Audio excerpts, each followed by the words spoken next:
Alors maintenant, on va voir la notion d'affixe de vecteur. Donc on a vu déjà une représentation graphique d'un nombre complexe. On a l'image d'un nombre complexe qui est un point. Maintenant, on veut avec les vecteurs. Donc en fait, on va considérer un vecteur W de coordonnées AB. Donc ici, le repère est supposé orthonormal, direct. Donc ici, j'ai un repère orthonormal, OUV. On dit direct puisqu'une mesure de l'angle UV, c'est plus pi sur 2. L'orientation, elle est comme ça. Bon. Et j'ai un vecteur de coordonnées AB. Ça veut dire W, c'est AU plus BV. Définition des coordonnées d'un vecteur. Eh bien, naturellement, on va lui associer un affixe, un nombre complexe, donc il sera l'affixe de ce vecteur, qui est tout simplement le nombre complexe que j'appelle ZW. Ça voudra dire affixe du vecteur W, c'est donc A plus BI. Ou A plus IB. Donc c'est exactement ce qu'on a fait avec les points, sauf qu'on le fait avec les vecteurs. Bon, alors, graphiquement, ça veut dire quoi? Ça veut dire que si j'ai un vecteur W, je peux choisir comme représentant du vecteur W celui dont l'origine est O. Donc ici, je peux prendre le point M, tel que OM égale W. Et dire que le vecteur W a pour coordonnée AB, ça veut dire que M a également comme coordonnée AB.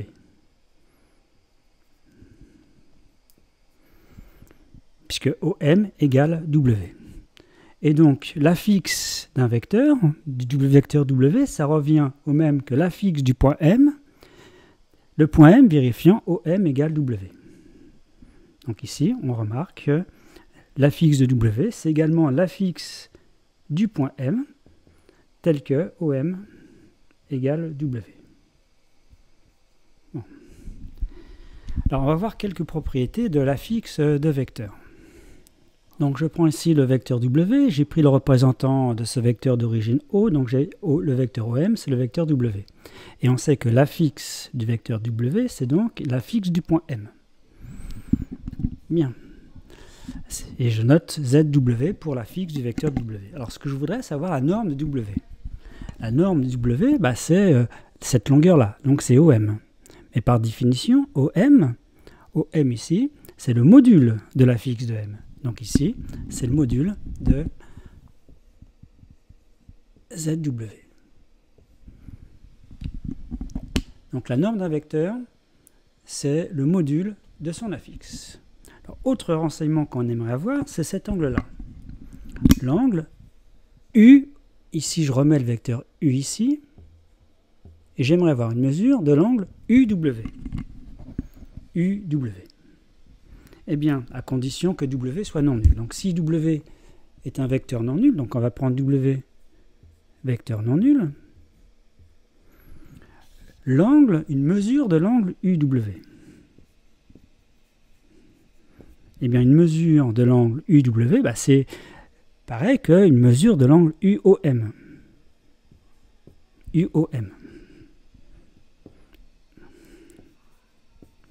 Mais par définition, une mesure de l'angle UOM, c'est un argument de l'affixe de M. Donc, c'est un argument de ZW.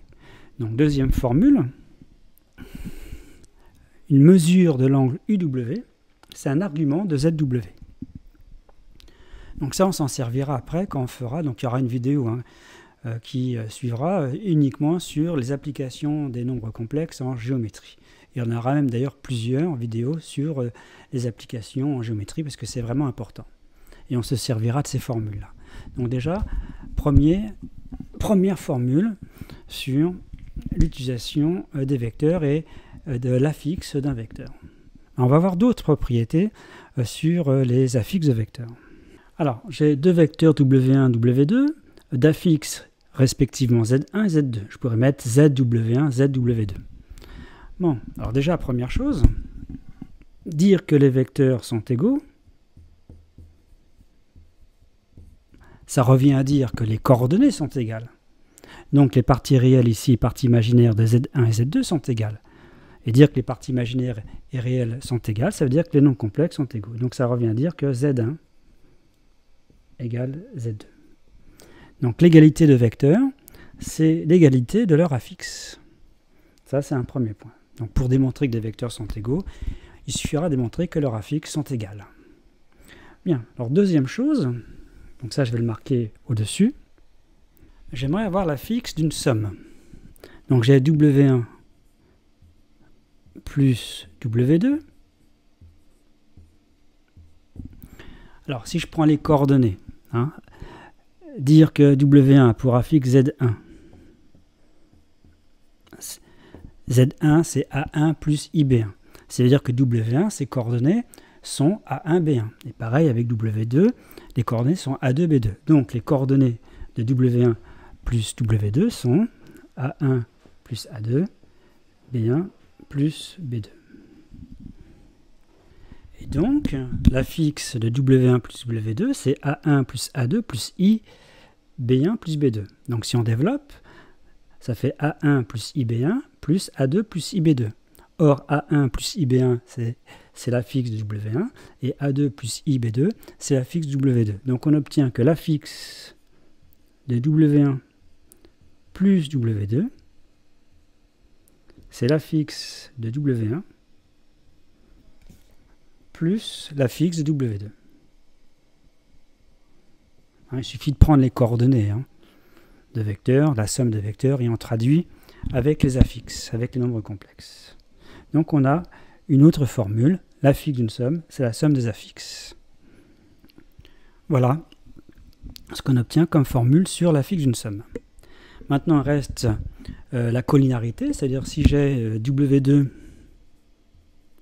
c'est lambda W1, lambda réel, quel est l'affixe de W2? Eh bien, il suffit de faire le calcul. Si j'appelle ici W1 d'affixe Z1, c'est A1 plus IB1, c'est-à-dire que W1, ses coordonnées, c'est le vecteur de coordonnées A1, B1. Et donc, je multiplie par lambda. Donc, le vecteur W2 a pour coordonnées lambda A1, lambda B1. Je vous rappelle, lambda ici est un réel. On ne peut pas multiplier un vecteur par un nombre complexe. On peut multiplier des nombres complexes entre eux, mais un vecteur, c'est la multiplication par un réel. Et donc, dire que W2 a pour coordonnées lambda A1, lambda B1, ça veut dire que l'affixe de W2, c'est lambda A1 plus I, lambda B1. Vous mettez lambda en facteur, ça fait lambda facteur de A1 plus IB1. Et A1 plus IB1, c'est l'affixe de W1. Donc on obtient que l'affixe de W2, c'est lambda fois l'affixe de W1. Donc on obtient cette formule-là. Voilà, l'affixe de lambda W1, c'est lambda fois l'affixe de W1. Donc voilà les propriétés essentielles sur les vecteurs et leurs affixes associés. Et c'est ce qu'on utilisera dans les applications en géométrie. Alors je vais vous donner par exemple une application tout de suite, mais il y aura une autre vidéo uniquement pour ça. Alors une formule qui sera intéressante, c'est celle-ci. Je sais que A a pour affixe, le point A a pour affixe ZA, le point B a pour affixe ZB. Quel est alors l'affixe du vecteur AB? L'affixe du vecteur AB. Alors, il suffit d'écrire que le vecteur AB, avec la relation de Chasles, c'est AO plus OB, donc c'est OB moins OA. Donc l'affixe du vecteur AB, avec ces formules-là, donc on fait ici une somme, donc on fait l'affixe de OB plus l'affixe de moins OA, mais le moins, on applique cette formule-là, lambda c'est moins 1, donc ça fait moins l'affixe de OA.